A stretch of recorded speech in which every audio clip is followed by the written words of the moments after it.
offering access to resources and digital tools designed to help local to global companies make moves for their businesses. Learn more at bankofamerica.com/banking for business. Leadership support for WNYC comes from the Jerome L. Green Foundation, a proud supporter of New York City's major cultural institutions, providing scholarships in the arts, education, and medicine. Marketplace Morning Report is coming up next, and then in 10 minutes at 9 o'clock, it's the BBC NewsHour on WNYC. Let's check in with London to see what they're working on. London, good morning. Good morning, WNYC. I'm Tim Franks. On today's NewsHour, a rare prisoner swap between Iran and the US. That's BBC NewsHour, coming up at 9 on WNYC.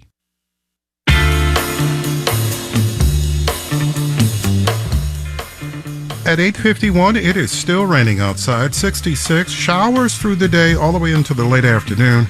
73 for a high, and then tomorrow sunny, Wednesday and Thursday and Friday as well, with high temperatures in the mid to upper 70s. Again, 66 at 8:51.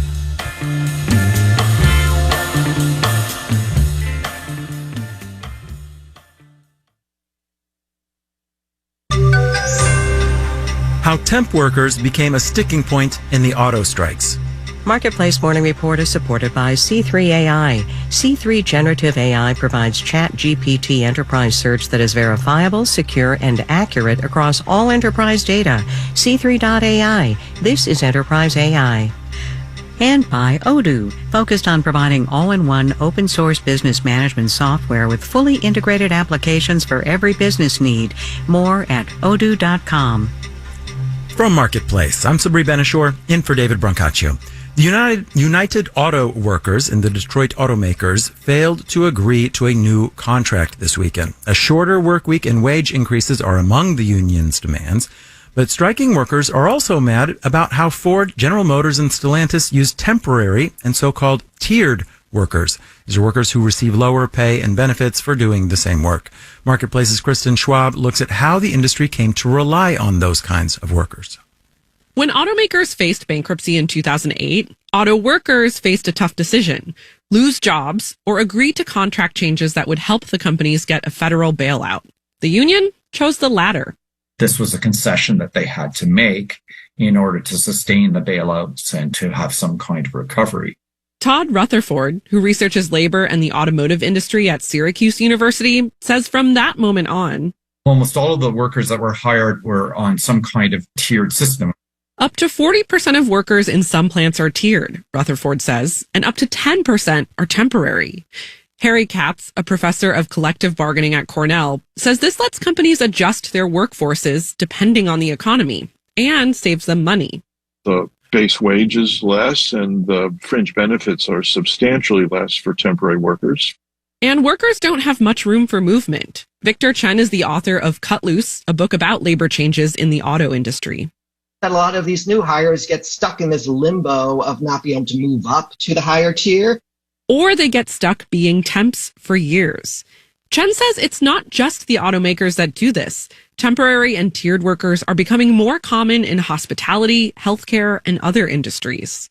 Something like a quarter of union contracts include multiple tiered structures. He says unions can curb the use of these workers by establishing time limits on how long a person can stay in a tier or be classified as a temp. I'm Kristen Schwab for Marketplace. All right, let's do the numbers. The FTSE in London is down 0.4%. Dow, S&P, and NASDAQ futures are down in the 1 to 0.2% range, with the Dow future down just 11 points. The 10-year Treasury yield is at 4.353%. Marketplace Morning Report is supported by Amazon Business. From small business to big enterprise and everything in between, Amazon Business helps simplify the supplies buying process. Amazon Business, your partner for smart business buying. And by JLL, leveraging global data, local experience, and technology in its quest to solve complex commercial real estate challenges. JLL.com. See a brighter way. The global economy is slowing down just a bit compared to last year, according to the IMF's latest estimate. And when things are economically uncertain, people often put their money in places they perceive as safe. U.S. Treasuries, for example, but also gold. The price of gold has been rising this year, hovering around all-time highs of $2,000 an ounce. The BBC's Leanna Byrne stopped by one jeweler who's seen demand soar. They say when the economy is looking uncertain, put your money in gold. And if you want to invest in gold, you have three choices. You can purchase shares of a mutual or exchange-traded fund, you can trade in futures and options, or you can just buy the real thing.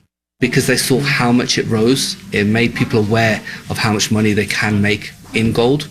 That's Rishi Dunga, who runs DD Jewellers with his family. The Jewellers is in Sparkhill, an inner-city area in Birmingham in the West Midlands in England, known for its South Asian community. And through one of those double-door systems you find in banks is lots of shiny gold bangles, necklaces, earrings, and a lot more. We sell a lot of bridal jewellery for Asian weddings, so that will be things like this. The bangles, they'll buy typically a set of bangles of 6 to 8 bangles there, might weigh about 100 grams. But then alongside that, they need to buy a necklace for the bride as well, which she'll wear all on a wedding day. So she'll wear something like those over there, these like long necklaces. They're about another 100, 120 grams. It's a big investment alone. Because the idea is that it's going to cost a certain amount now, but in the future, that price is going to rise. Exactly. It's that, yeah, it will go up in 10 to 20 years when they might want to sell it for, typically what people do, they sell it for either a house deposit or an investment, or they'll sell it for the children's future. And so if I wanted to buy 6 bangles and a necklace and maybe a pair of earrings there, how much would that set me back? You'd be looking 10,000. Wow. Approximately, possibly more depending on the weight, but average 9 to 10,000 pounds. That's even before they've paid for the wedding. Exactly. It's expensive being Asian. Do you ever have people trying to come in with fake gold? Some mother-in-laws have given fake bangles, no. fake gold, and they found out 10 years later when I've tested it, and there's a whole little drama happening in front of me, but it's brilliant. It happens. There is some fake gold out there. So you're responsible for some family rifts. Yeah, but I just sit there just trying not to smile. Jewellery isn't the only way you can invest in physical gold. You can even buy gold bars. If you give Rishi $200 a year, he'll store them for you in a safe deposit box because crime is so rife in the community. Of course, I asked to see inside the vault. Safe deposit vault. Oh, wow. So it's all fingerprint entry. Let's get through.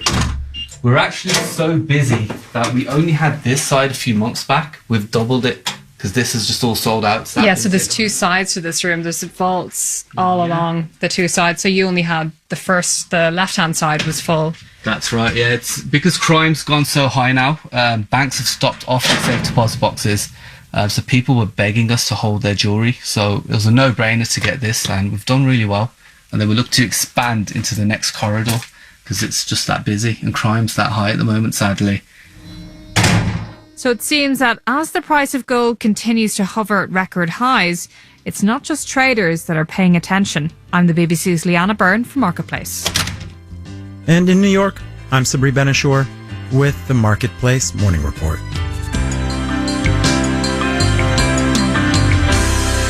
From 8 p.m., American Public Media.